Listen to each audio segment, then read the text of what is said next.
વડોદરામાં ખાડાવાળા રસ્તા મુદ્દે મનપા એક્શનમાં છે। વડોદરા શહેરમાં ખાડાવાળા રસ્તાના સમારકામની કામગીરી હાથ ધરવામાં આવી છે।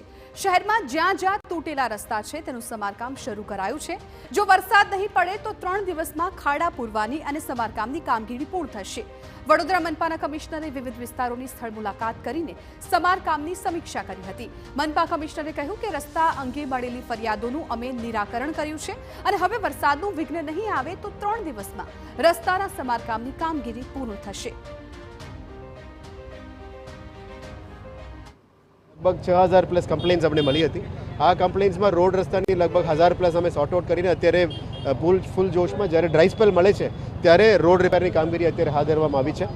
જ્યારે પણ આપણે ડ્રાય સ્પેલ વડોદરામાં વરસાદ ના હોય ત્યારે મળે છે અમે રોડ રિપેરનું કામગીરી ખાડાઓ પુરાવાની કામગીરી હાથ ધર્યું છે અને લગભગ હજી 2-3 દિવસમાં આ કામગીરી વરસાદ ના હોય તો પૂરું કરવામાં આવશે।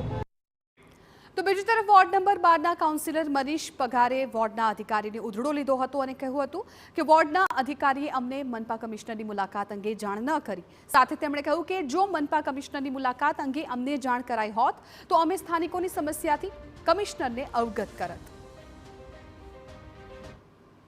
મારે એમને એવું કહેવું છે કે ભાઈ આવું કંઈક હોય, કોઈ કમિશનર કે ડેપ્યુટી કમિશનર કે કોઈ ઉચ્ચ અધિકારી વોર્ડમાં આવતા હોય તો કાઉન્સિલરોને જાણ થાય તો સારું।